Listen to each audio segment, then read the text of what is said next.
Hello everyone, Shrimati मोहरी देवी Tapadia girls college के YouTube channel में आपका फिर से स्वागत है। पिछले वीडियो लेक्चर में हमने टाइप्स ऑफ प्लाज्मिड्स पढ़े थे कि कितने टाइप के प्लाज्मिड होते हैं, ये सब हमने देखा था। और आज के वीडियो में हम पढ़ेंगे कि कौन से प्लाज्मिड्स हैं जो कि जनरली यूज़ किए जाते हैं रिकॉम्बिनेंट डीएनए टेक्नोलॉजी में या फिर वेक्टर के फॉर्म में। अब वेक्टर के फॉर्म में प्लाज्मिड्स को यूज़ करने का मतलब है कि हम जब प्लाज्मिड लेते हैं तो उसमें हम कई बार आर्टिफिशियली कई जीन्स डालते हैं, और कई जीन्स डालने का मतलब होता है ताकि उन पर्टिकुलर जीन सीक्वेंस का हम एम्प्लीफिकेशन कर सके, उसको रेप्लिकेट करके एक ज़्यादा अमाउंट में उस जीन को हम प्रोड्यूस कर सके। और भी कई सारे रीजंस होते हैं और फंक्शंस होते हैं जिसको हम प्लाज्मिड के थ्रू पूरा करते हैं। बहुत सारे एक्सपेरिमेंटल पर्पसेस के लिए प्लाज्मिड का यूज़ किया जाता है, बहुत सारे मेडिकल पर्पसेस के लिए प्लाज्मिड का यूज़ किया जाता है। तो आज हम देखेंगे कुछ कॉमनली यूज्ड प्लाज्मिड्स और उनके यूजेस क्या हैं। ओके, सो सबसे पहले यहाँ पे बात आती है एक प्लाज्मिड की जिसका नाम है PBr 322। PBr 322। अब प्लाज्मिड नोमेनक्लेचर की बात की जाए कि नाम कैसे पड़ता है, तो ये जो P है this stands for plasmid. BR जो नेक्स्ट दो लेटर्स होते हैं ना, वो जनरली होते हैं जिस लेबोरेटरी में बनाया गया है या जिस साइंटिस्ट के द्वारा बनाया गया है उनके नाम के इनिशियल्स। तो BR का यहाँ पे मतलब है बॉलिवर और रॉड्रिगेज। B का यहाँ पे मतलब है बॉलिवर और R का मतलब है Rodriguez. So P is plasmid, B is Bolivar, R is Rodriguez. और ये जो 322 है, ये जो नंबर है, ये वो पर्टिकुलर लेबोरेटरी असाइन करता है, ये नंबर लेबोरेटरी देता है कि हाँ ये है एक तरह से एक्सपेरिमेंट नंबर 322, या फिर ये 322वां प्लाज्मिड उस लेबोरेटरी में बनाया गया। तो दिस इज अप्रोक्सीमेटली, समझो कि ये एक्सपेरिमेंट नंबर है 322, तो ये नंबर जो है वो पर्टिकुलर लेबोरेटरी ही असाइन करता है और ऐसे एक प्लाज्मिड का नाम पड़ता है। So this is P for plasmid, B for Bolivar, R for Rodriguez. 322 is the number which is assigned by the particular laboratory in which this plasmid is created. Okay? So PBr 322 के बारे में अपन पढ़ते हैं कि ये plasmid किस तरह से हेल्पफुल है, क्या करता है। ओके,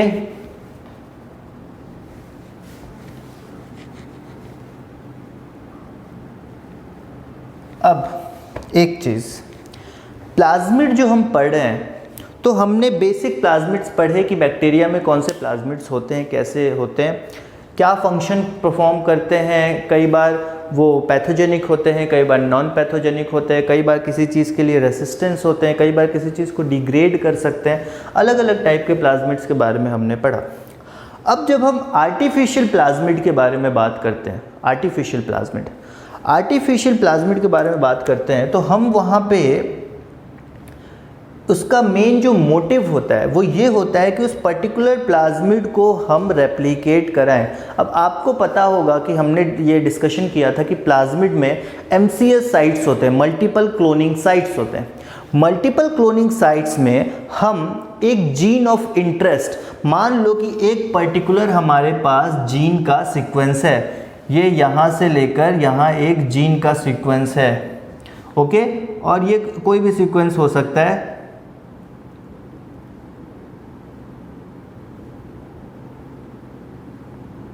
ये जीन का सीक्वेंस है। अब ये जो जीन का सीक्वेंस है, मान लो ये किसी पर्टिकुलर प्रोटीन के लिए कोड कर रहा है, किसी एक पर्टिकुलर प्रोटीन के लिए कोड कर रहा है, और हमें इस प्रोटीन के बहुत सारी कॉपीज़ चाहिए, इस प्रोटीन की बहुत सारी कॉपीज़ चाहिए। तो ये जो जीन है हम एक वेक्टर में इंसर्ट करेंगे और वेक्टर होगा प्लाज्मिड। ये है आपका प्लाज्मिड। प्लाज्मिड क्या था? एक्स्ट्रा क्रोमोसोमल डीएनए, और उसमें इस जो पर्टिकुलर सेगमेंट है उसको हम यहाँ पे ऐड करेंगे with this nucleotide sequence.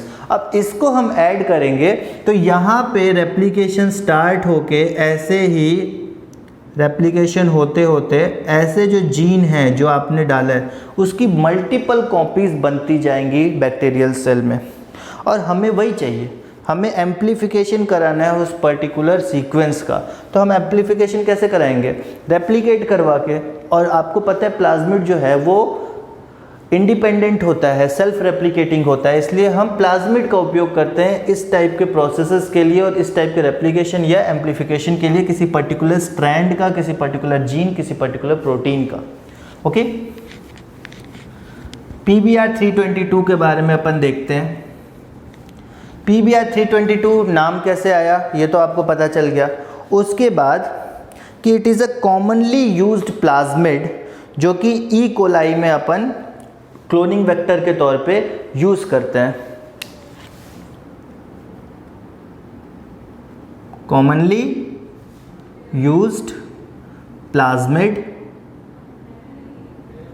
okay, so it is a commonly used plasmid used cloning vector in E. coli, used as cloning vector in E. coli।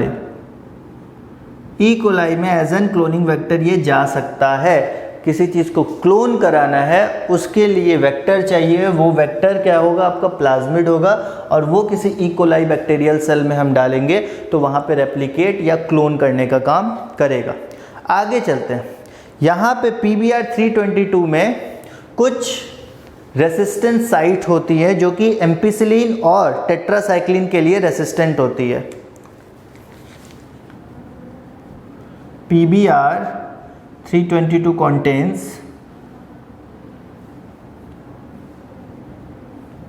resistance gene sites for ampicillin and tetracycline, ampicillin and tetracycline. Ampicillin और tetracycline के लिए resistance gene होते हैं इनके पास, मतलब इन दो जो क्या कहते हैं एंटीबायोटिक है इनका कोई असर यहाँ पे नहीं पड़ेगा, उसके लिए ये रेसिस्टेंस, इनके पास रेसिस्टिविटी रहती है इन पर्टिकुलर एंटीबायोटिक्स के लिए। उसके आगे अपन देखते हैं कि मॉलिक्यूलर वेट जो है इनका PBr 322 का, मॉलिक्यूलर वेट की अगर बात की जाए तो that is 2.83 into 10 to the power 6 daltons या dalton. 2.83 into 10 to the power 6 daltons होता है इनका मॉलिक्यूलर वेट। उसके आगे देखते हैं, ये चीज़ तो आपको समझ में आई। प्लाज्मिड के बारे में हमने पढ़ा था, वहाँ पे एक एंटीबायोटिक रेसिस्टेंट जीन होता है, एंटीबायोटिक रेसिस्टेंट जीन। ये भी क्या है? एंटीबायोटिक रेसिस्टेंट जीन ही है, एक पर्टिकुलर जीन है जो कि एंटीबायोटिक के लिए रेसिस्टेंट है। ओके, आगे अपन देखते हैं। अब यहाँ पे कई रेस्ट्रिक्शन साइट्स होती है, अप्रॉक्स 40 रेस्ट्रिक्शन एंजाइम्स के लिए। They have many restriction sites or they have unique restriction sites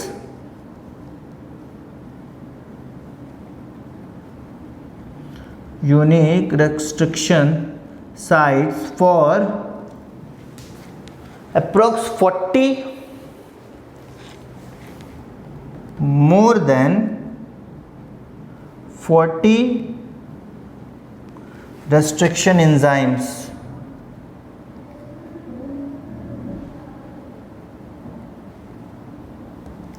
चालीस से ज़्यादा रेस्ट्रिक्शन एंजाइम्स के लिए रेस्ट्रिक्शन साइट होती है। रेस्ट्रिक्शन साइट मतलब वो साइट जहाँ पे रेस्ट्रिक्शन एंजाइम अटैक करेगा या रेस्ट्रिक्शन एंजाइम जहाँ पे कट करेगा। एक आपके पास मैंने बताया था यहाँ पे एक साइट है जो कि रेस्ट्रिक्शन साइट है, तो यहाँ पे रेस्ट्रिक्शन एंजाइम अटैक करेगा या फिर एक्ट करेगा और इस पर्टिकुलर साइट को क्लीव करेगा, काटेगा, वो होता है रेस्ट्रिक्शन साइट जहाँ पे रेस्ट्रिक्शन एंजाइम एक्ट करता है। ओके, सो इनके पास 40 से ज़्यादा रेस्ट्रिक्शन एंजाइम्स के क्या कहते हैं इंटरेक्शन की कैपेसिटी होती है। मतलब इनके पास जो पर्टिकुलर साइट होता है, मतलब आप समझो ये लॉक एंड की मेथड की तरह। एक चीज़ आप अच्छे से समझो कि ये जो रेस्ट्रिक्शन साइट्स बोल रहा हूँ या फिर कोई जीन सीक्वेंस है या फिर ऐसा कोई पर्टिकुलर साइट के बारे में बात हो रही है, तो वो क्या होता है, वो एक तरह से कोड होता है। आपके पास एक ताला है, उसकी एक चाबी होगी, एक ताले की एक चाबी होती है, हर ताले की एक चाबी होती है। उसी तरह से जब तक पर्टिकुलर रेस्ट्रिक्शन साइट के लिए पर्टिकुलर एंजाइम नहीं आता, हर एंजाइम के लिए एक रेस्ट्रिक्शन साइट या एक पर्टिकुलर साइट होता है जहाँ पे जाके वो बाइंड करेगा, अदर देन दैट कहीं बाइंड नहीं करेगा। आपके पास एक ताला है, 10 चाबी है, पर उस ताले की कोई एक ही चाबी है, तो ऑब्वियस सी बात है वो ताला सिर्फ एक ही चाबी से खुलेगा, बाकी 9 चाबियाँ हैं वो उसके लिए बेकार है, कोई फंक्शन नहीं करेंगी।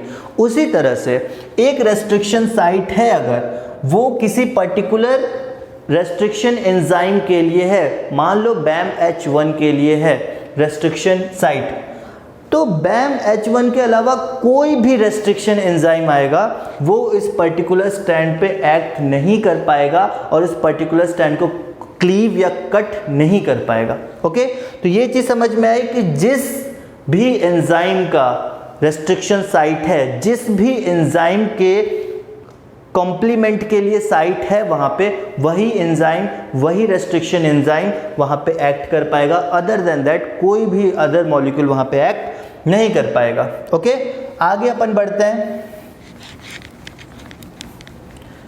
रेस्ट्रिक्शन एंजाइम्स के बारे में पता चल गया कि 40 से ज़्यादा रेस्ट्रिक्शन एंजाइम्स के लिए रेस्ट्रिक्शन साइट्स प्रेजेंट होती है PBr 322 में। अब आपको ये चीज़ मैंने पहले ही बताई कि एम्पिसिलिन और टेट्रासाइक्लिन, ये दो एंटीबायोटिक रेसिस्टेंट जीन साइट यहाँ पे प्रेजेंट होती है PBr 322 में।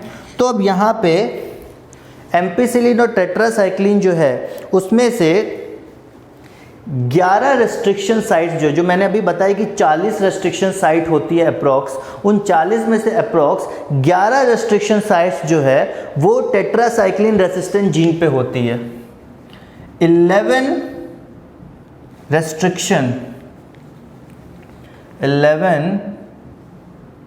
restriction sites are on tetracycline resistant gene. मैं शॉर्ट में लिख रहा हूँ और वैसे ऐसे ही लिखते हैं, टेट्रासाइक्लिन रेसिस्टेंट। किसी चीज़ के लिए रेसिस्टेंट लिखना हो तो ये R ऊपर लगा दो। तो टेट्रासाइक्लिन रेसिस्टेंट जीन की जो साइट होती है उन साइट में ही 11 रेसिस्टेंट साइट पाई जाती है, रेस्ट्रिक्शन साइट पाई जाती हैं। दैट मीन्स कि एक पर्टिकुलर सीक्वेंस है, पर्टिकुलर एक सीक्वेंस है, हाँ, और वो सीक्वेंस चल रहा है कुछ भी TAGGGB कुछ भी ऐसे चल रहा है, ATGC में से चारों कोई भी आप लगा दो, और एक साइट है मान लो। तो उस साइट्स में से 11 साइट्स जो है वो एक तरह से रेस्ट्रिक्शन साइट्स है, मतलब कि यहाँ पे कोई एक पर्टिकुलर कोडिंग है, कुछ भी कोडिंग है एक, मान लो कि ये जो कोड है उसमें से एक पोर्शन है यहाँ से लेकर यहाँ तक, वो एक पर्टिकुलर रेस्ट्रिक्शन साइट है। पूरा मिला के क्या है, टेट्रासाइक्लिन रेसिस्टेंट जीन। अगर पूरा मिला तो टेट्रासाइक्लिन रेसिस्टेंट जीन, पर हो सकता है ना कि उन पूरे के पूरे जो सीक्वेंस है उसमें से एक पर्टिकुलर छोटा सीक्वेंस है जो एक रेस्ट्रिक्शन साइट भी हो सकता है फिर यहाँ से यहाँ तक एक सीक्वेंस है वो रेस्ट्रिक्शन साइट हो सकता है कि एक यहाँ से लेकर यहाँ तक का सीक्वेंस है वो रेस्ट्रिक्शन साइट हो सकता है कि एक यहाँ से लेकर यहाँ तक का सीक्वेंस है वो रेस्ट्रिक्शन साइट हो। इसी तरह से रेस्ट्रिक्शन साइट्स बिल्ट होती हैं, इसी तरह से रेस्ट्रिक्शन साइट बनती है। क्यों? क्योंकि आपके रेस्ट्रिक्शन साइट में और क्या होगा, जीन होंगे। जीन डीएनए है, डीएनए क्या है, 4 न्यूक्लियोटाइड बेसिस से मिलके बना हुआ है, वही तो 4 मिलके सब कुछ बनाएंगे, और वही 4 तो आपके सामने वाले होस्ट ऑर्गेनिज्म है, या सामने जो जीन आपको जीन ऑफ इंटरेस्ट है वो भी तो वही है।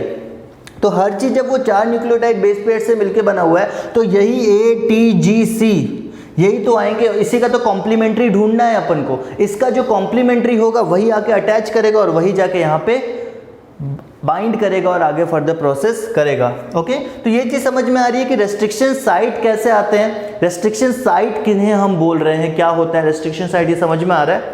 ओके, सो आगे बढ़ते हैं अपन।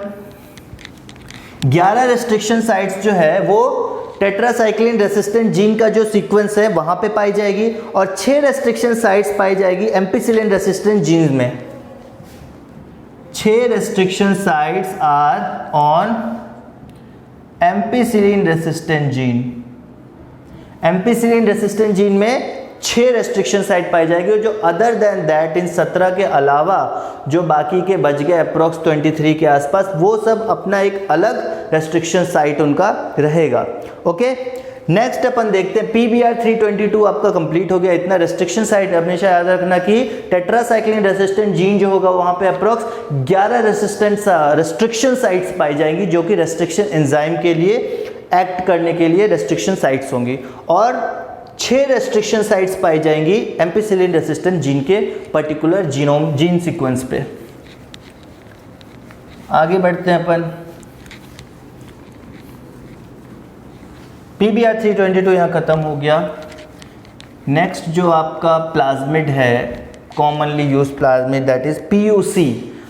PUC is a particular series of plasmid, PUC 18, PUC 19 ऐसे चलता है। तो PUC प्लाज्मिड के बारे में पढ़ते हैं। दिस इज PUC सीरीज, जहाँ पे P आपको पता है, P stands for plasmid and here UC stands for university of California, जहाँ पे इसके बारे में क्या कहते हैं, इसको खोजा गया था, इस पे रिसर्च की गई थी। तो P is for plasmid and UC is for university of California. अब इसके आगे अपन बात करते हैं कि ये जो प्लाज्मिड है, अब इनमें से PUC में एक प्लाज्मिड की बात करते हैं अपन, PUC 19। PUC 19 जो है वो एक क्लोनिंग वेक्टर है जिसको जोशिम मेसिंग ने इनको क्रिएट किया था, इस क्या कहते हैं प्लाज्मिड को, जोशिम मेसिंग, इन्होंने क्रिएट किया था इस प्लाज्मिड को। ओके, सो इस प्लाज्मिड को इन्होंने क्रिएट किया था। उसके बाद इसका जो नाम है PUC, P stands for plasmid, UC for university of California. उसके बाद this is a circular double stranded DNA and has 2686 base pairs. एक चीज़ और, वो जो आपने PBR 322 लिखा है उसमें आप एक चीज़ लिख लेना कि उसमें 4361 बेस पेयर्स होते हैं। PBR 322 में 4361 बेस पेयर्स होते हैं। कहीं जगह शायद आपको कहीं 4362 मिल जाए, बट एग्जाम में कभी भी लिखना तो 4361 base pairs, 4361 base pairs in PBR 322। Okay, याद रखना ये। और यहाँ पे अगर बात करें तो PUC सीरीज में 2686 2686 बेस पेयर से मिलके ये बना होता है। It is a circular double stranded DNA molecule, circular double stranded DNA, double stranded DNA कितने बेस पेयर का, 2686 and has 2686 base pairs. Okay, 2686 base pairs यहाँ पे प्रेजेंट होते हैं। यहाँ पे एक एम्पिसिलिन रेसिस्टेंट साइट प्रेजेंट होती है, एक एम्पिसिलिन रेसिस्टेंट जीन प्रेजेंट होता है, कंटेन्स 1 एम्पिसिलिन रेसिस्टेंट जीन, एक एम्पिसिलिन रेसिस्टेंट जीन प्रेजेंट होता है यहाँ पे आपके PUC सीरीज में, PUC 19 की अपन बात करें तो। अब ये जो प्लाज्मिड है, this plasmid has less copy number and small in size. This plasmid has less in number या less copy number and it is small in size. Less copy number and it is small in size, size में ये छोटा होगा। और यहाँ पे भी, इस जगह भी, इस PUC सीरीज में भी मल्टीपल क्लोनिंग साइट्स पाई जाएंगी। It has multiple cloning sites. It has multiple cloning sites. Multiple cloning sites का मतलब multiple genes, different type of genes यहाँ पे आके बाइंड कर सकते हैं। So it has multiple cloning sites for different kind of genes. Next अपन चलते हैं कि अब जो क्या कहते हैं पीयूसी वेक्टर के साथ रिकॉम्बिनेंट डीएनए टेक्नोलॉजी की अगर हम बात करें कि रिकॉम्बिनेंट डीएनए टेक्नोलॉजी में हम किसी पर्टिकुलर प्लाज्मिड, मतलब कि किसी पर्टिकुलर बैक्टीरियल सेल में पीयूसी प्लाज्मिड का इंसर्शन करते हैं अगर, तो उससे जो डीएनए डेवलप होगा या फिर रिकॉम्बिनेंट डीएनए डेवलप होगा, उसको हम अलग से पहचान सकते हैं, बिकॉज वो एक तरह से जो है कलर शो करेगा, कलराइजेशन शो करेगा। अगर पर्टिकुलर रिकॉम्बिनेंट डीएनए में पीयूसी सीरीज का प्लाज्मिड है, पीयूसी प्लाज्मिड है, तो हम उसे आइडेंटिफाई कर सकते हैं और पता लगा सकते हैं कि हाँ ये रिकॉम्बिनेंट डीएनए है, क्योंकि उसमें पीयूसी प्रेजेंट है और पीयूसी के प्रेजेंस से उसके अंदर एक कलर शो होगा, तो हम उसको देख के आसानी से पता लगा सकते हैं कि हाँ इसमें कलर शो हो रहा है। दैट मीन्स दिस प्लाज्मिड और दिस सेल और this DNA contains pUC plasmid, okay, and this is recombinant DNA. Next अपन चलते हैं आगे, that is next point is RI and TI plasmid. PUC समझ में आया, सर्कुलर डबल स्ट्रैंडेड डीएनए होता है जिसमें 2686 बेस पेयर्स होते हैं। दे कॉन्टेन्स एम्पिसिलिन रेसिस्टेंट जीन, यहाँ पे एम्पिसिलिन रेसिस्टेंट जीन पाया जाता है, और ये जो प्लाज्मिड है ये लेस कॉपी नंबर बनाता है और स्मॉल साइज का होता है, और यहाँ पे मल्टीपल क्लोनिंग साइट्स होती हैं। MCS is multiple cloning site. और रिकॉम्बिनेंट डीएनए टेक्नोलॉजी में अगर हम किसी रिकॉम्बिनेंट डीएनए में पीयूसी प्लाज्मिड का इंसर्शन कर रहे हैं, पीयूसी प्लाज्मिड ऐड कर रहे हैं, तो वो जो रिकॉम्बिनेंट डीएनए है वो एक तरह से कलर शो करेगा, जिससे हम पहचान पाएंगे कि ये रिकॉम्बिनेंट डीएनए है जिसमें पीयूसी प्लाज्मिड है। ओके, आगे अपन चलते हैं RI and TI plasmid.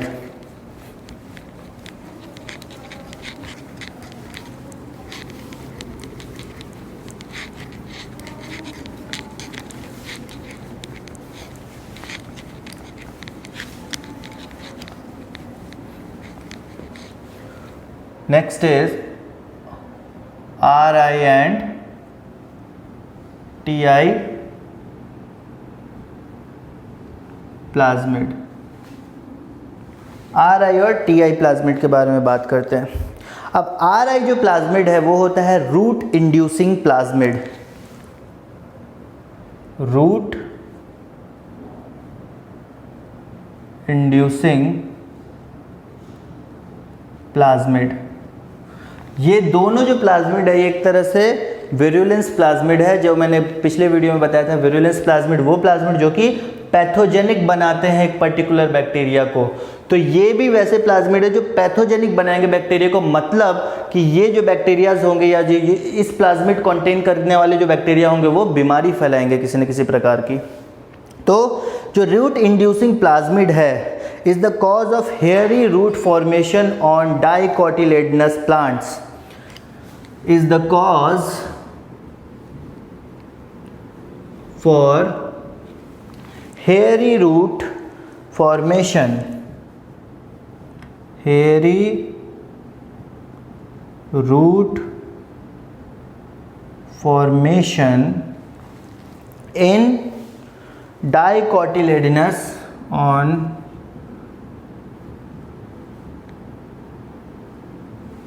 dicotyledonous plants. Dicotyledonous plants में हेयरी रूट का फॉर्मेशन होता है, वो किसके कारण होता है? RI प्लाज्मिड के कारण, रूट इंड्यूसिंग प्लाज्मिड के कारण। ओके, और ये जो हेयरी रूट का फॉर्मेशन होता है वो किस बैक्टीरिया के कारण होता है? एक बैक्टीरियल पर्टिकुलर स्पीशीज़ होती है एग्रोबैक्टीरियम, और यहाँ पे जो उसकी एक जीनस होता है एग्रोबैक्टीरियम, जिसकी पर्टिकुलर स्पीशीज़ है Agrobacterium rhizogenes, Agrobacterium rhizogenes, sorry for that, Agrobacterium rhizogenes. तो एग्रोबैक्टीरियम राइजोजेंस है, ये एक पर्टिकुलर बैक्टीरिया है जो कि RI जो प्लाज्मिड है उसको कैरी करता है। इस कारण से ये पैथोजेनिक बैक्टीरिया बन जाता है और ये पैथोजन क्या करता है, डाइकोटिलेडोनस प्लांट्स में हेयरी रूट का फॉर्मेशन करता है। ओके, समझ में आ गया। Agrobacterium rhizogenes is a virulence kind of bacteria or it is a pathogenic bacteria that contains RI plasmid which induces the hairy root formation in the dicotyledonous plants. Okay, next अपन चलते हैं TI plasmid के बारे में देखते हैं। They are virulence plasmid, ये बोलने की जरूरत नहीं because they are pathogenic. Next अपन देखते हैं TI। TI is for tumour inducing, RI is for root inducing, TI is for tumour inducing.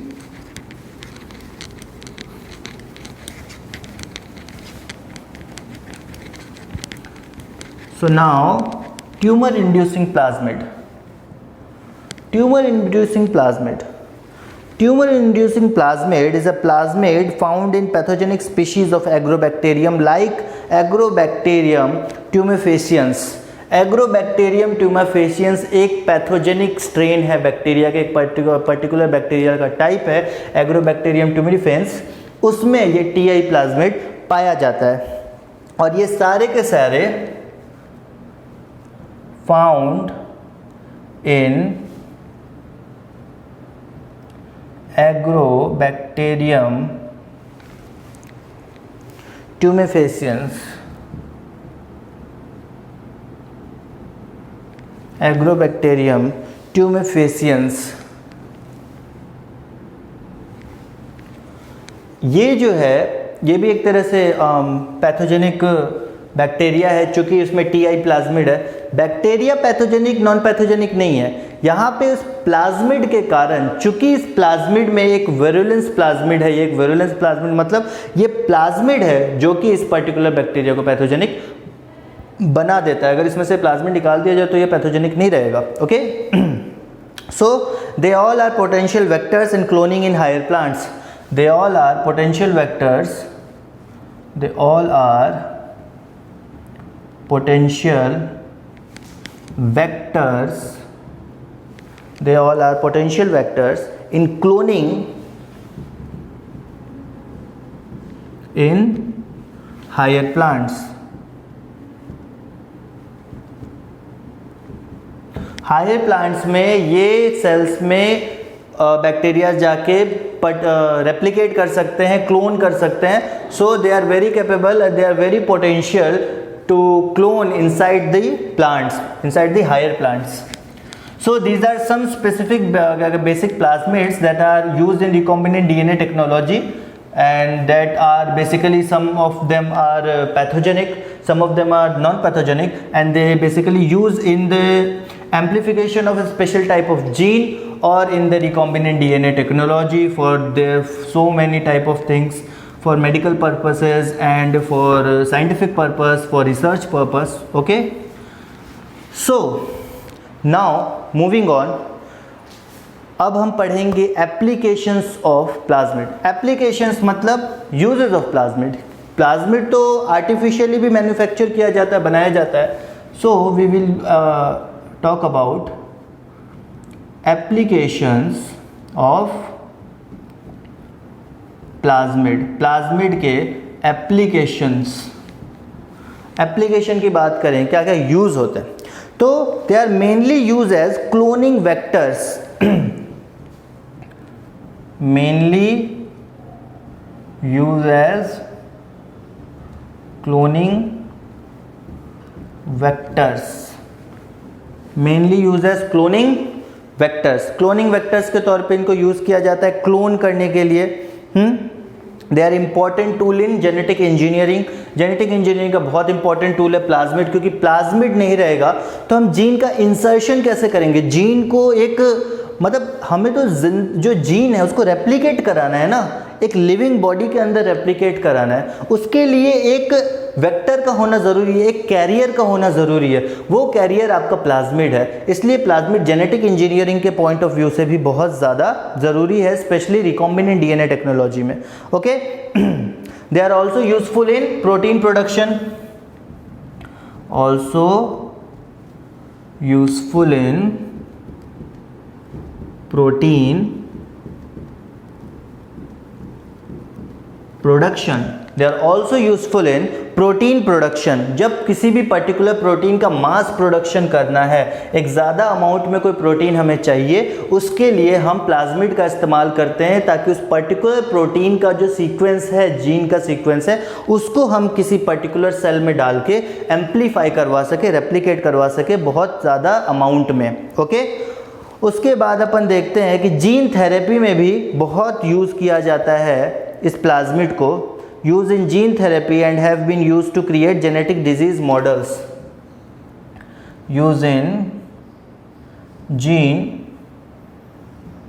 Therapy and been use to create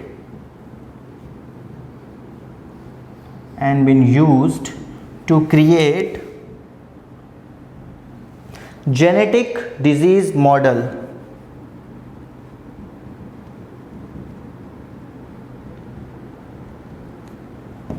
अब यहाँ पे बात ये हो रही है कि कई मेडिकल पर्पस में अगर आप बात करो तो ये अलाउड नहीं होता कि आप कोई भी ट्रायल या कोई भी एक्सपेरिमेंट ह्यूमंस पे करो। ऑब्वियस ये नहीं हो सकता क्योंकि यहाँ पे जान जाने का खतरा हो सकता है। अगर आप कोई भी इनोवेटिव काम कर रहे हो या फिर कोई रिसर्च पर्पस से काम कर रहे हो, किसी पर्टिकुलर चीज़ को आपको टेस्ट करना है, तो आप डायरेक्ट ह्यूमन पे कैसे टेस्ट कर सकते हो? नहीं कर सकते। तो जीन थेरेपी या फिर जेनेटिक डिजीज़ मॉडल, यहाँ पे कहने का मतलब हुआ कि हम कई बार सुनते हैं ना कि माउस पे क्या कहते हैं, हम रिसर्च कर रहे हैं। तो माउस पे रिसर्च करने का मतलब ये है कि उसमें उस पर्टिकुलर प्लाज्मिड को डाल के इंजेक्ट करके वहाँ पे रेप्लिकेट करा के देखा जाए कि वहाँ पे वो फंक्शन कर रहा है कि नहीं, क्या ये प्लाज्मिड इस पर्टिकुलर प्रोटीन को क्या वो प्लाज्मिड उसको मिटा पा रहा है कि नहीं। मान लो कि हमने एक पर्टिकुलर ऑर्गेनिज्म है, माउस है, उसके अंदर हमने एक कोई ऐसा मॉलिक्यूल डाला जो कि बहुत पैथोजेनिक है, जो हार्म कर सकता है, कोई ऐसा केमिकल।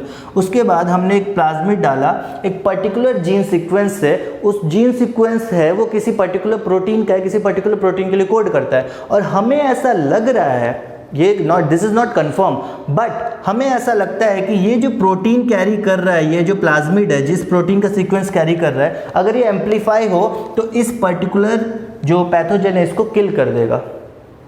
और ये एक्सपेरिमेंट को प्रूव करने के लिए हमें किसी पर्टिकुलर ऑर्गेनिज्म पे एक्सपेरिमेंट करना पड़ता है। ये हम डायरेक्ट ह्यूमंस पे नहीं कर सकते क्योंकि वहाँ जान जाने का खतरा होता है, और ये नहीं है अलाउड कि आप डायरेक्ट ह्यूमन को करने लगे। इवन कि कोई बंदा आके वॉलंटियरिंग कर रहा है इसके लिए, स्टिल हम इस पे नहीं कर सकते। तो हम माइसेस का या फिर और ऐसे जानवर का उनको यूज़ करते हैं ताकि उन पे ये चीज़ रिसर्च हो सके, और अगर कोई ऐसी बीमारी है जिसका कोई इलाज नहीं है तो उस बीमारी का और क्या इलाज निकाला जा सकता है, उससे लड़ने के लिए और क्या क्या नई टेक्नोलॉजी यूज़ की जा सकती है, वो उनके शरीर में हम टेस्ट करते हैं। और अगर उसमें कई बार जो हमारे पास जो वैक्सीन्स आई है अभी तक के टाइम में, वो इसी तरह से आई है, इसी तरह के ट्रायल से आई हैं कि हमने पहले टेस्टिंग की किसी पर्टिकुलर ऑर्गेनिज्म पे, अदर देन होमोसेपियंस, उनके अलावा किसी पे हमने, ह्यूमंस के अलावा कहीं और पे हमने टेस्टिंग की, और वहाँ पे अगर सफलता मिली, वहाँ पे अगर पॉजिटिव रिजल्ट मिल रहा है कि हाँ यहाँ पे इस पर्टिकुलर स्ट्रेन को, इस पर्टिकुलर पैथोजन को, एक पर्टिकुलर प्रोटीन है या पर्टिकुलर कंपाउंड है वो इसको किल कर रहा है, तो हम उसको ह्यूमन ट्रायल में भेज सकते हैं। एंड ह्यूमन ट्रायल में भेजने के बाद अगर वो सक्सेसफुल होता है, देन वो वैक्सीन लॉन्च होती है और हम एक बीमारी के लिए एक वैक्सीन हमारे पास हाथ में रहती है।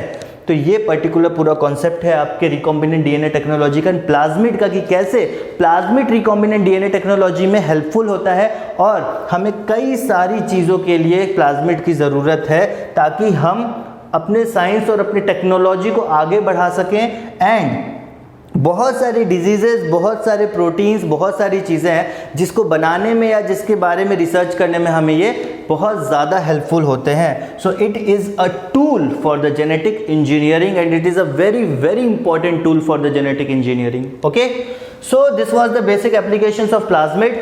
आई होप कि ये सारी चीज़ें आपको समझ में आई होंगी। एंड आज का वीडियो हम यहाँ पे ओवर करते हैं। एंड आई होप कि आपको ये चीज़ें समझ में आई हो और आपको ये वीडियो पसंद आया हो। सो अगर ये वीडियो आपको पसंद आया हो, इस वीडियो को लाइक कीजिए, शेयर कीजिए, हमारे चैनल को सब्सक्राइब कीजिए। मिलते हैं नेक्स्ट वीडियो में एक नए टॉपिक के साथ। Thank you very much.